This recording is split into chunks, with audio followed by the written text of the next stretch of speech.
Tournez dans Jean chapitre 17.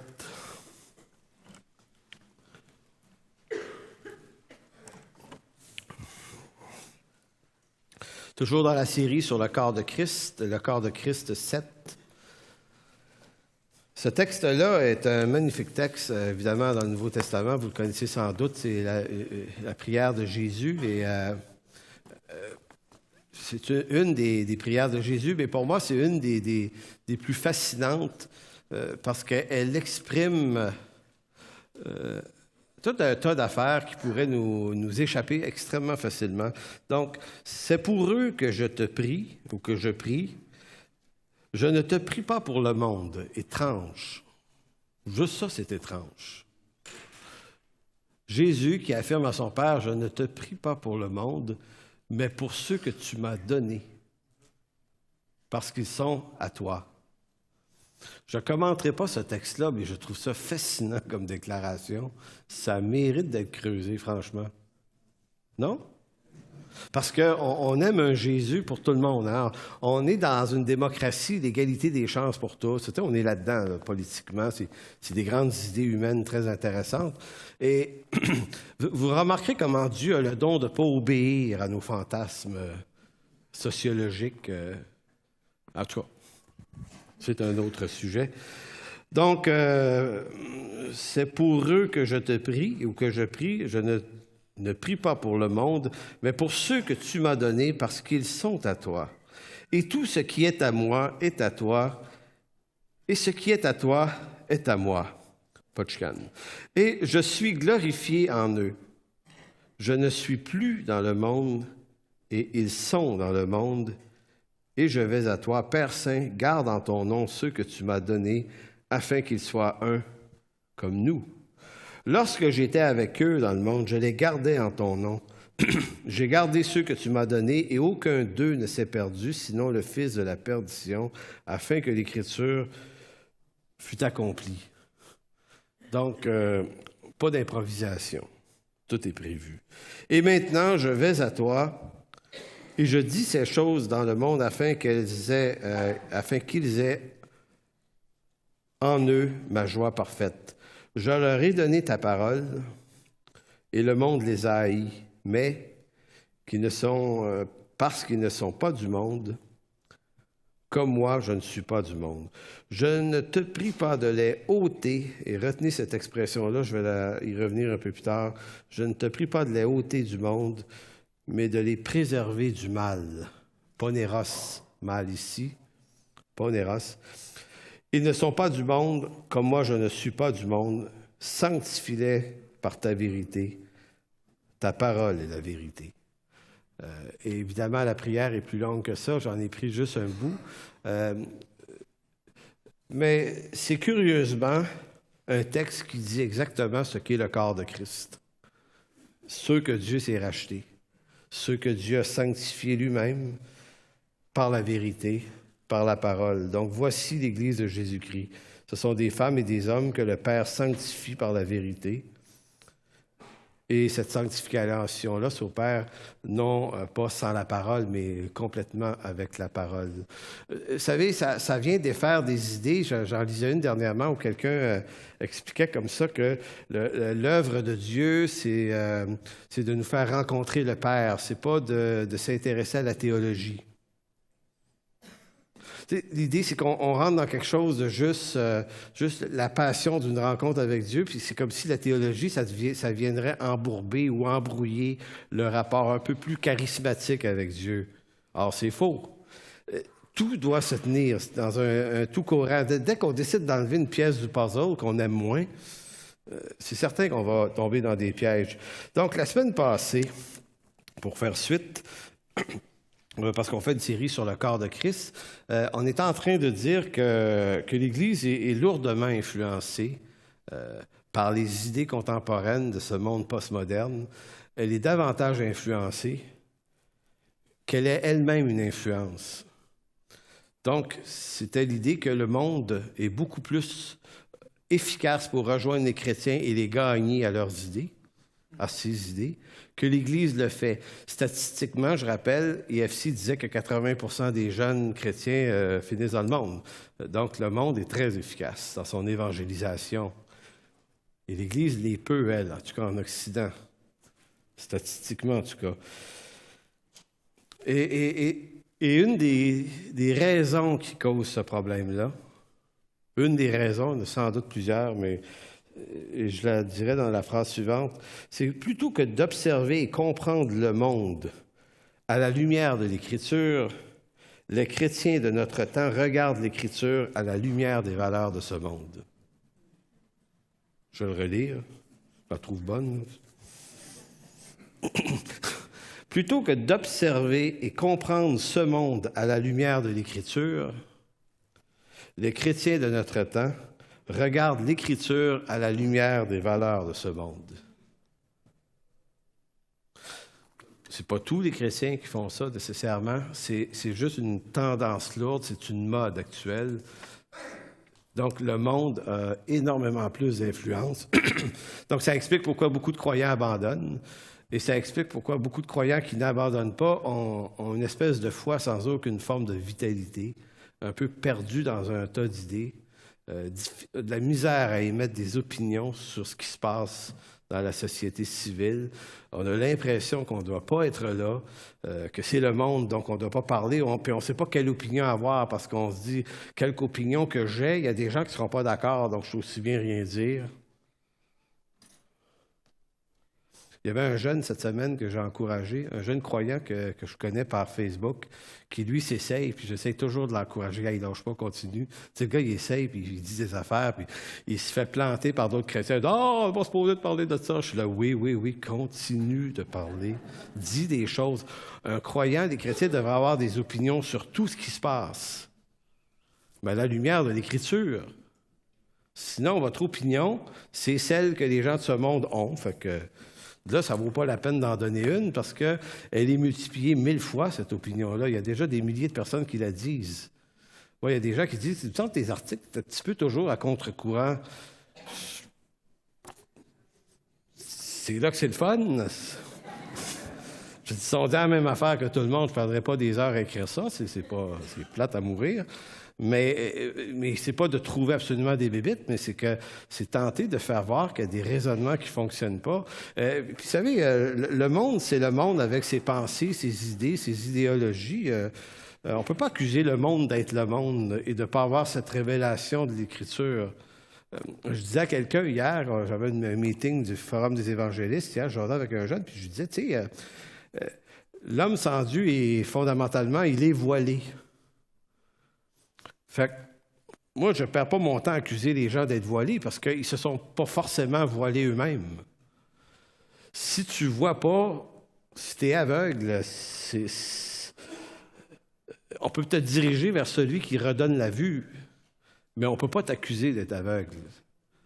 Donc, les gens de ce monde, la gloire de Dieu leur est cachée, leur est voilée. Soyons la lumière du monde, soyons l'incarnation ou la proclamation du message de l'Évangile, mais pas l'accusation. Donc, cette approche aura pour effet de tenter de réconcilier les valeurs du monde postmoderne avec l'Évangile. Comme je vous disais, si c'est le monde qui influence nos idées, bien, ça va forcément influencer notre compréhension de l'Évangile. Et je vous donne un exemple qui le montre vraiment très bien en ce moment.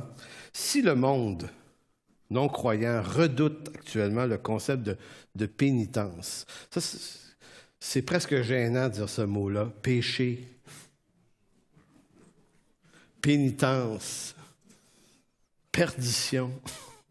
Tu sais, c'est comme, on est tombé dans le moule de trouver des mots gentils. Vous savez, à un moment donné, on appelait ça des prisonniers, à un moment donné, on appelait ça des détenus, ça des résidents. Là, je ne sais plus ce que c'est rendu, mais des locataires, ouais, c'est ça.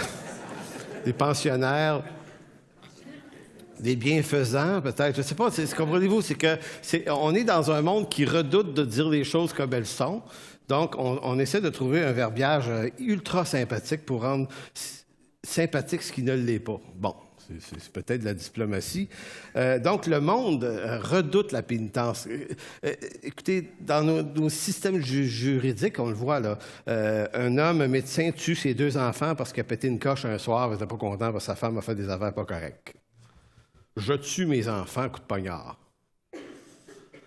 Et là, on est tous en train de se dire, comme société, pas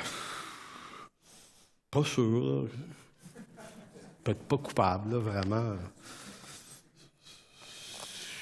Pauvre gars, tu sais. Oui, cet homme-là vit une détresse, puis on n'est pas en train de nier toute la détresse psychologique dans laquelle il est, puis l'aide qu'il aurait besoin. Mais un des objectifs du système des gouvernements, c'est de protéger la société civile. D'abord, je me suis pogné avec une prof en sciences politiques à l'université là-dessus, solide une fois. Je dis, on devrait d'abord protéger la société civile des gens dangereux. S'ils peuvent être réhabilités, on est bien content, mais d'abord, protégeons la société civile. Ils ne doivent pas ressortir ces gens-là dangereux. Le récidivisme, c'est effrayant aussi. Puis, tu sais, même Rocco Magnotta, dernièrement, il a été condamné, lui. Mais, tu sais, au Québec, ça commençait à se dire, ben là, pas sûr, tu sais, qu'un gars qui, un soir, a décidé de couper un Chinois en morceaux, c'est pas sûr, tu sais, que le gars est vraiment coupable. C'était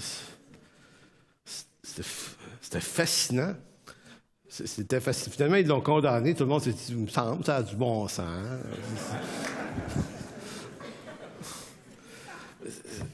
Comprenez-vous, le monde dans lequel on est a de la misère à appeler le mal mal et le bien bien. On a tout mêlé là-dedans, puis on ne sait plus. C'est effrayant. Tu sais, cette semaine, je me suis tapé des textes de la Constitution du Canada pour savoir qu'est-ce que c'était le concept du harcèlement. Et à peu près le même qu'en France, c'est-à-dire qu'on ne doit pas tenir un discours haineux qui attaque les valeurs des autres et qui pourrait blesser leur dignité. Tu sais, c'est... Fait que je dis OK. Alors, je me dis OK, c'est clair dans la loi. Mais en même temps, on nous sert la liberté d'expression qui fait que des humoristes ont le droit de le faire à tour de bras et qu'on n'aurait pas le droit de s'insurger au nom de la liberté d'expression. C'est une immense contradiction. Hein? Donc, tous ceux qui sont en charge, qui sont nos élus en charge de défendre les libertés individuelles qui ont été chèrement acquises, défendent aussi le droit à la liberté d'expression de gens qui vont caricaturer des dessins haineux. Et même si c'est contre l'islam, c'est haineux pareil. Et on n'embarquera jamais dans ce genre de discours-là, haineux, contre les autres religions. C'est pas l'Évangile. Anyway. Donc, si le monde redoute le concept de pénitence, les chrétiens, influencés par les idées de ce monde, aboliront l'idée de la crainte de l'Éternel et du châtiment au profit d'un Dieu bonasse et aimant, au point même de rejeter l'idée de réprobation éternelle, et de ce fait, allons-y aussi pour un salut universel. Tendance dans le monde évangélique actuellement, c'est de dire il n'y a pas de châtiment éternel, finalement tout le monde est sauvé. Maintenant, je me dis, mais pourquoi des croyants qui ont une écriture arrivent à lui faire dire, parce qu'avec l'écriture, on peut la tisser de toutes sortes de façons et lui faire dire toutes sortes de choses. Sauf que le problème, c'est que M. René Pache, qui a écrit un livre sur la perdition éternelle, exprimait que, si ma mémoire est bonne, il y a 71 textes dans lesquels Jésus parle du lac de feu.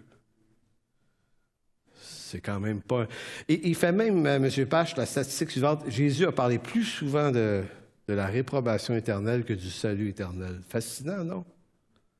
Mais pourquoi des croyants viendraient à la conclusion qu'on ne veut pas qu'il y ait une réprobation des pécheurs éternels, on veut que tout le monde soit sauvé? Pourquoi? Parce qu'on est gagné à des idées qui sont flottantes dans ce monde d'abord, qui, lui, déteste entendre parler du concept du compte à rendre de la pénitence. Donc, vous voyez, on est comme beaucoup plus rejoints souvent par ces idées-là qui ne sont pas issues de l'Écriture, mais qui sont issues d'un système de pensée contemporain. Donc, et tout le monde est perdant. Le corps de Christ, dans sa dimension terrestre, cesse d'être le lieu où se rassemblent des rachetés pour ne plus être qu'un club de rencontres qui cherche les accommodements raisonnables. L'Église du 21e siècle, malheureusement.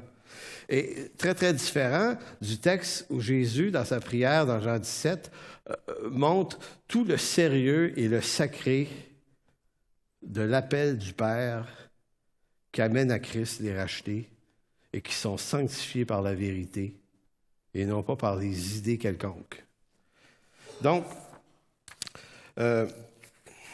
une des grandes idées qui se perd actuellement, peut-être, c'est le concept de la compréhension du péché.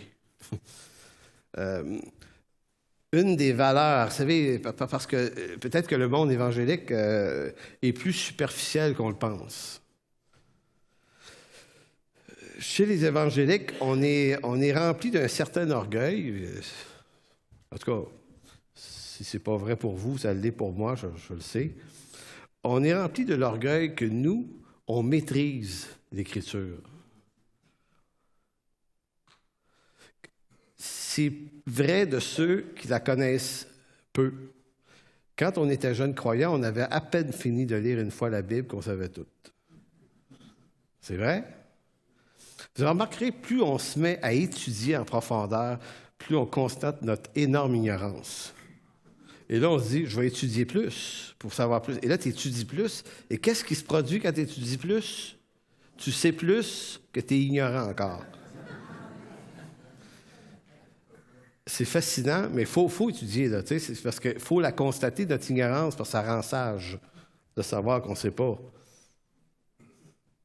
Socrate le disait.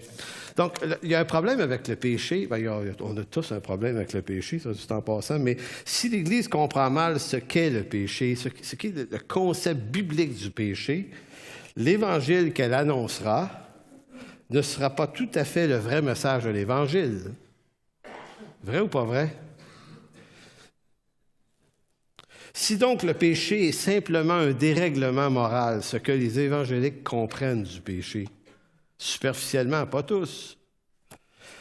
Donc, l'Église annoncera un évangile de délivrance et de restauration sur ses problèmes moraux. On va annoncer l'Évangile en fonction où la qualité de l'Évangile qu'on annonce est le miroir de la compréhension qu'on a de ce que c'est le péché. Donc, si donc le péché, ça nous semble être, c'est juste le fait de fumer, par exemple.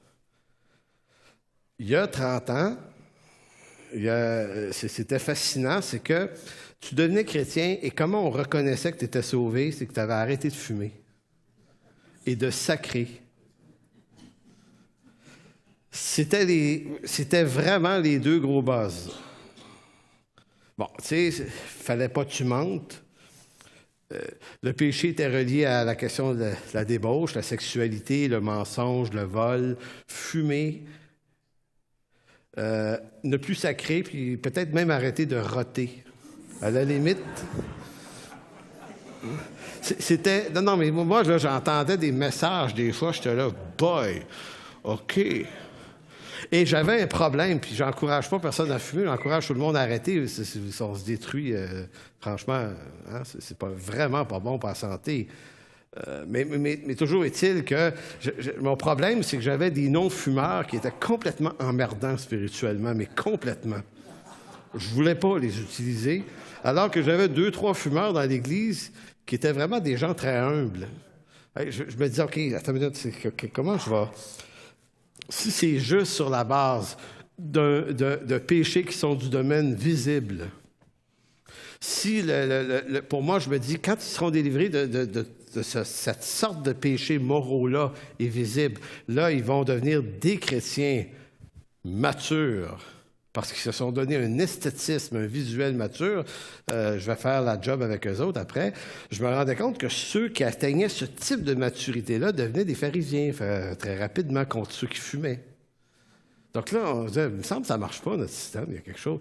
Et ça ne marche pas parce que notre compréhension du péché est mauvaise. En fait, le péché se décline de toutes sortes de façons morale, mais lorsqu'il atteint notre moralité, C'est juste une de ces phases. Si on ne s'attaque pas à la racine du problème, on comprend que Jésus est juste venu il est juste venu mourir pour des fumeurs, là, finalement. Puis des gens qui prenaient trop un coup, puis des drogués, puis des scrappés, là, tu sais. Puis...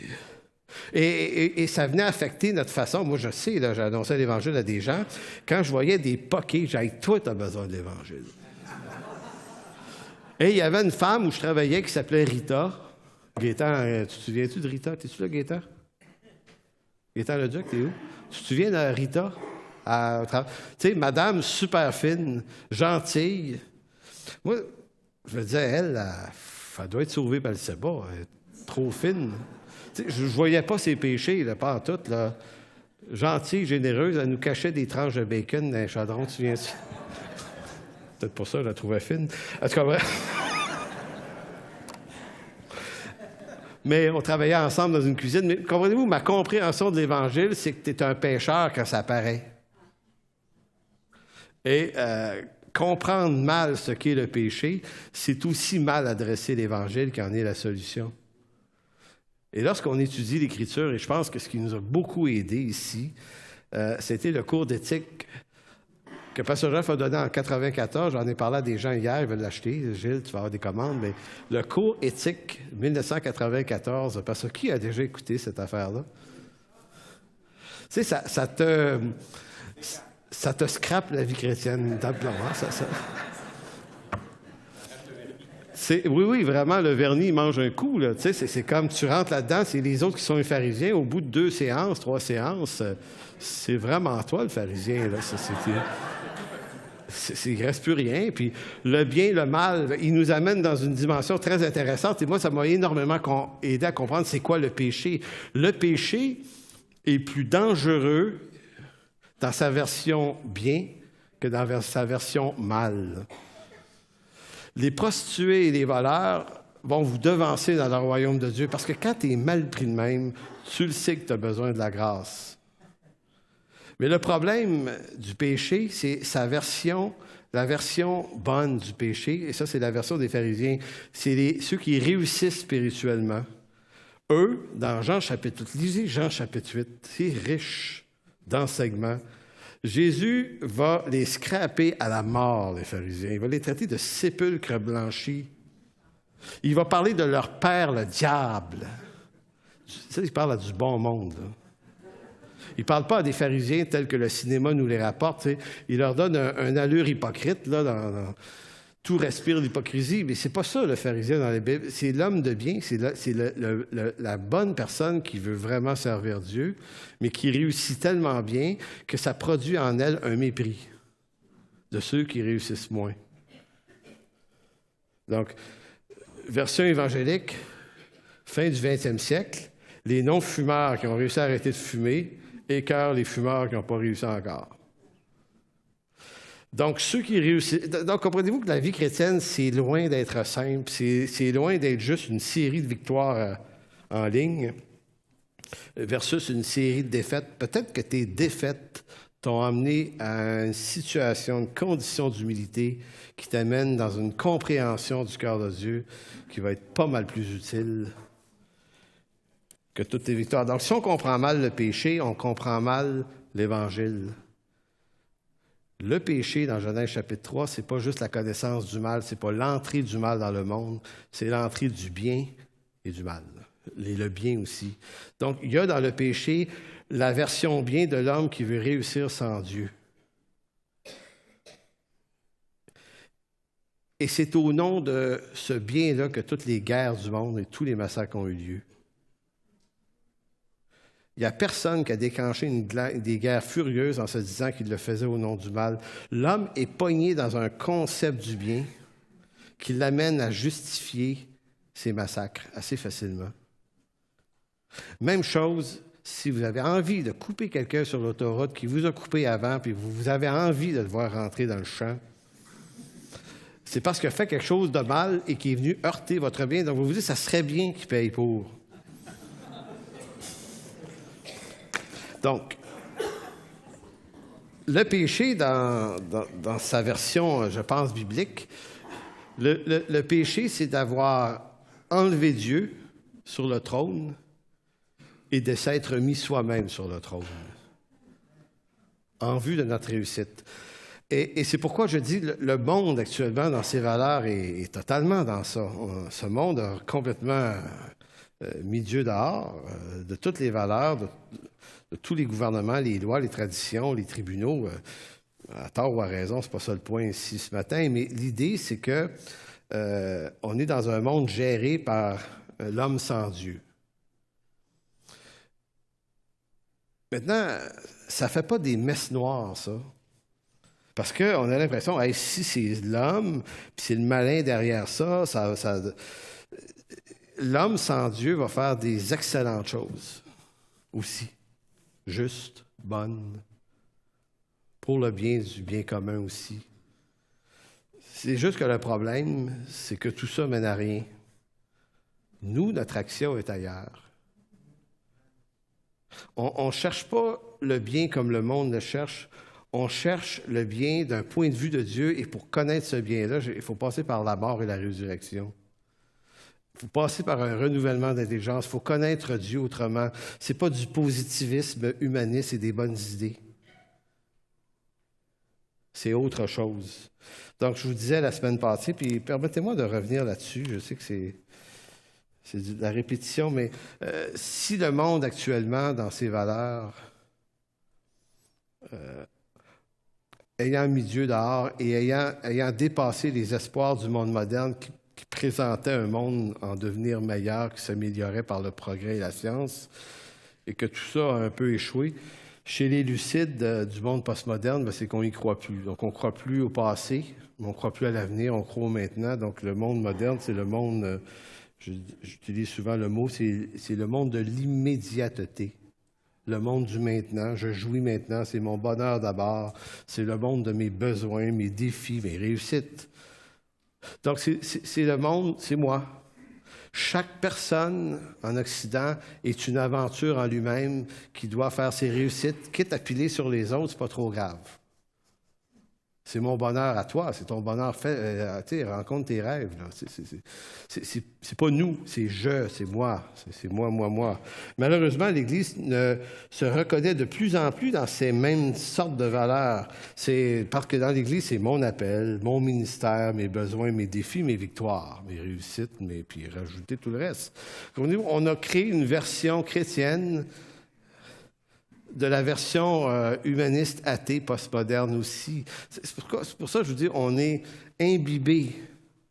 Et si on ne crie pas à Dieu, parce que c'est même pas juste au bout d'une bonne décision qu'on sort de ce stratagème-là, c'est vraiment la puissance de Dieu qui vient par sa parole nous laver, nous purifier. Donc, comprenez-vous, moi, ce que j'entends beaucoup là, dans la littérature évangélique, ce que j'entends beaucoup dans le chant évangélique moderne, c'est du je vais faire ceci pour toi, Seigneur, je m'engage à ceci, c'est je. C'est du volontarisme. C'est nous qui faisons l'œuvre de Dieu. C'est Dieu, regarde-nous aller, on va être vainqueurs. Voyez-vous, donc j'ai vu des livres qui s'appellent « Les clés de la réussite avec Jésus », c'est « Ton bonheur avec Jésus », connaître tes dons pour ton épanouissement. Vous savez, c'est Dieu au service de l'homme. C'est complètement ça. Puis écoutez, il y en a tellement. L'évangile de prospérité rentre là-dedans aussi. Alors, qu'est-ce qui peut bien causer ce type de problème-là? Parce qu'on ne peut pas dire que c'est tout à fait méchant comme intention. Il y a 3 facteurs, je crois, qui mettent l'Église en danger dans notre temps. La première, j'en ai parlé il y a 2-3 semaines de ça, c'est l'effritement du fondement théologique, qui est probablement la cause première qui vient causer les autres. C'est-à-dire que si on n'a pas une pensée claire sur ce que c'est que l'Église, c'est-à-dire la doctrine de l'ecclésiologie, sur la question de la justification du pécheur, sur la question de la sanctification, sur la question de l'élection, sur la question de la mission de l'Église, la vie de disciple, la communion avec Dieu, si ce n'est pas clair, ces questions-là, si on n'est pas solidement fondé dans ce que Dieu a dit et non pas de ce qu'on voudrait qu'il ait dit là-dessus, mais de ce que lui nous dit réellement là-dessus. Et croyez-moi, c'est l'expérience d'une longue vie d'arriver à bien saisir tous ces sujets-là. Eh bien, si on n'y arrive pas, on va se retrouver devant un évangile centré sur l'homme et non sur Christ. Donc, un évangile de gloire. Ce que Dr. Wedman enseigne comme cours, merveilleux cours qui nous donne de l'intelligence pour comprendre la différence entre l'évangile de gloire ou l'évangile de la croix. L'évangile de gloire beaucoup plus spectaculaire dans son discours, mais qui me semble être bâti sur du foin, sur de la paille. Et probablement que la négligence de ce premier élément-là, si notre fondement n'est pas solide, ça veut dire que notre conviction sur un ensemble de croyances chrétiennes va être faible aussi. Donc, s'il est faible, c'est comme un système immunitaire. S'il est faible, les virus s'y attaquent. C'est-tu les virus qui attaquent le système immunitaire? On peut-tu dire ça? Des microbes ou des virus? Un ou l'autre, les deux. Non, vous comprenez l'image. Si notre système immunitaire est affaibli, bien forcément, on est sujet à des problèmes, des maladies. Et parmi les grandes maladies qui viennent, si ce système immunitaire est affaibli, un des premiers points qui arrivent dans nos vies, c'est la crainte des hommes. On est saisi de la crainte des hommes, et là, on rentre dans une spirale où on développe un évangile pertinent qui saura plaire aussi à l'homme voilé. Parce qu'on ne veut pas son jugement contre nous. Donc, être faible théologiquement, c'est d'être ignorant en partie des intentions de Dieu. Cette ignorance produit le besoin de justifier la présence de l'Église en ce monde. Et ce que ça amène au bout, c'est que ça réduit le message de l'Évangile à un discours absolument agréable pour l'homme sans Dieu. Ça finit par faire ça au bout de la chose. Un troisième facteur, et qui devient un peu le titre du message, avait écrit « Think Big ».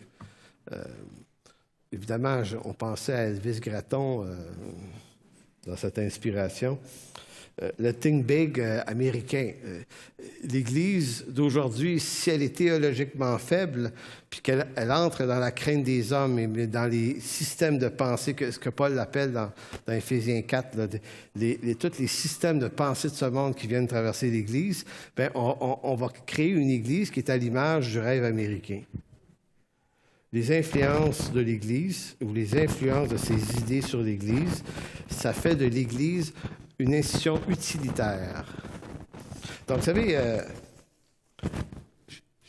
en Occident, que ce soit aux États-Unis, au Canada, vous voyez ça en France, un peu partout en Occident, l'Église est vue comme étant un phénomène de réussite. L'objectif de la majorité des pasteurs, c'est d'avoir une grande Église.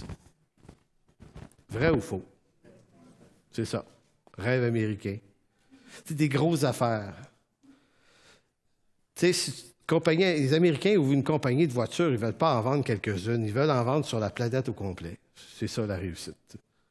C'est conquérir tout le temps. Donc, l'Évangile pollué par ce genre de dynamique-là fait que nous, on doit comme avoir des grosses églises, on doit être planétaire absolument. Tu sais, on comprend que l'Église de Jésus-Christ, elle l'est, on n'a pas besoin de l'être nous.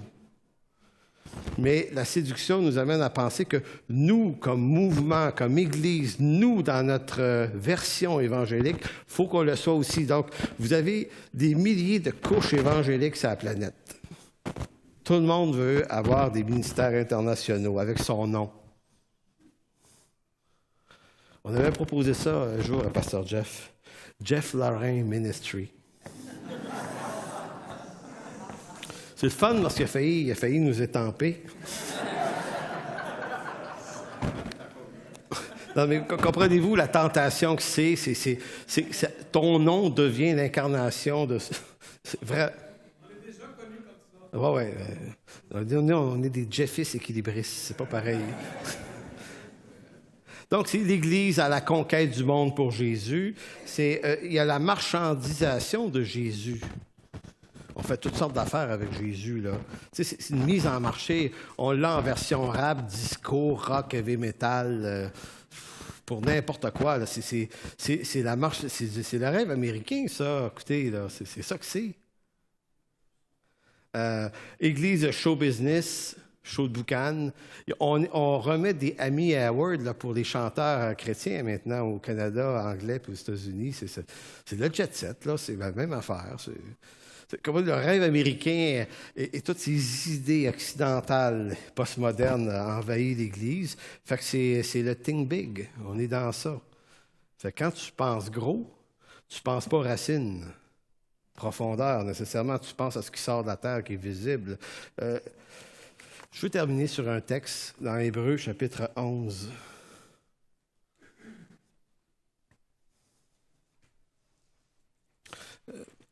Je pense qu'on est envahi, peut-être, par une dynamique de crainte, la crainte des hommes, qui nous fait réinventer l'Église dans un modèle qui fit avec le monde ambiant, absolument.